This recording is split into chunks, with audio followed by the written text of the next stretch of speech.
తగలబెట్టండి sir Niranjan గారు. KGF పుణ్యమా అని కన్నడ ఇండస్ట్రీ ఇప్పుడు ఇండియన్ సినిమాలకే సవాల్ విసిరే స్థాయికి చేరింది.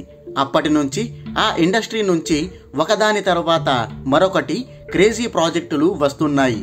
ఇప్పటికే విక్రాంత్ రోనా, కాంతారా సినిమాలు తమ సత్తా చాటాయి. ఇప్పుడు ఆ ఇండస్ట్రీ నుంచి కబ్జా అనే మరో పాన్ ఇండియా సినిమా వచ్చింది.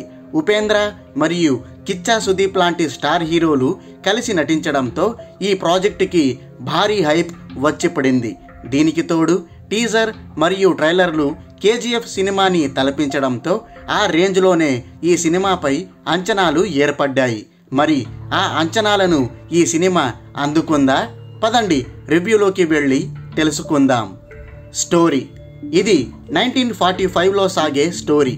ఒకవైపు స్వాతంత్ర పోరాటం సాగుతుంటే మరోవైపు గ్యాంగ్స్టర్ల మధ్య వార్ నడుస్తుంటుంది.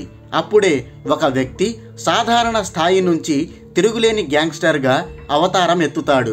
బ్రిటిష్ వాళ్ళ చేతికి కూడా చిక్కకుండా వారిని ముప్పు తిప్పలు పెడుతుంటాడు.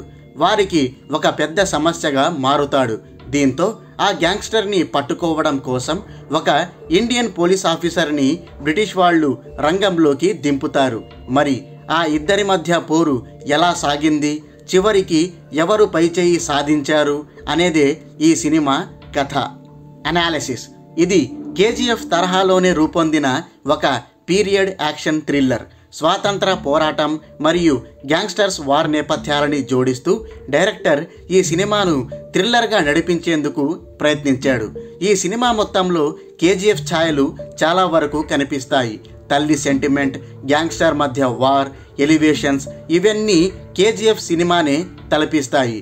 ఇందులో బ్రిటిష్ బ్యాక్డ్రాపే కొంచెం డిఫరెంట్గా ఉంటుంది. స్టోరీ కూడా భిన్నంగానే ఉంటుంది. ఈ సినిమాకు biggest plus point run time. అది తక్కువగా ఉండటం వల్ల సినిమా వేగంగా సాగిపోతుంది. ల్యాగ్ అనేది లేకుండా ఒకదాని తర్వాత మరొక సీన్లతో చకచగా పరుగులు పెడుతుంది. డైరెక్టర్ స్టోరీలోకి వెళ్ళడానికి ఎక్కువ సమయం తీసుకోలేదు.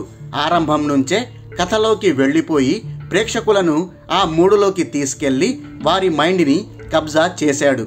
కాకపోతే స్క్రీన్ ప్లేనే కొంచెం గందరగోళంగా అనిపిస్తుంది.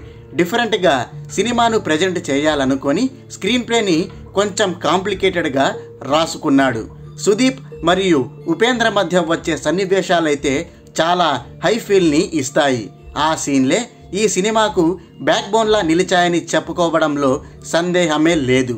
అంతేకాదండోయ్, ఇందులో ఊహించని ట్విస్టులు, మలుపులతో కూడా డైరెక్టర్ షాక్ల మీద షాకులు ఇచ్చాడు. ఈ సినిమాని ముగించిన తీరు కూడా అద్భుతమనే చెప్పుకోవాలి. కాకపోతే కేజీఎఫ్ లాంటి టెంప్లెట్లో సాగడమే ఈ సినిమాకి మైనస్ పాయింట్. నటీనటుల గురించి మాట్లాడితే ఉపేంద్ర మరియు సుదీప్ ఎప్పట్లాగే అదరగొట్టేశారు.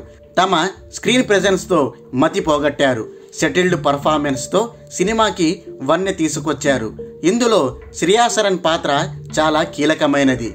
ఇందులో విలన్ పాత్రలైతే చాలానే ఉన్నాయి. ఇక టెక్నికల్ విషయానికి వస్తే సినిమాటోగ్రఫీని ఎంత మెచ్చుకున్నా తక్కువే. చూస్తున్నంతసేపు ఆ ప్రపంచంలోనే ఉండిపోతాం. ఆర్ట్ వర్క్తో పాటు గ్రాఫిక్స్ కూడా అద్దిరింది. రవి బస్రూర్ అందించే బ్యాక్గ్రౌండ్ గురించి ప్రత్యేకంగా చెప్పుకోవాల్సిన అవసరం లేదు. కేజీఎఫ్ లాగే ఇందులో కూడా తన మ్యాజిక్ చూపించాడు. నిర్మాణ విలువలు అద్దిరిపోయాయి. ఇక చివరగా డైరెక్టర్ ఆర్ చంద్రు గురించి మాట్లాడితే గతంలో లవ్ స్టోరీలే తీసిన ఇతడు ఈసారి పెద్ద ప్రాజెక్టుతో తన సత్తా చాటాడు. స్క్రీన్ ప్లేనే కన్ఫ్యూజన్గా రాసుకొని కాస్త గందరగోళానికి గురి చేశాడు. అయిపోయి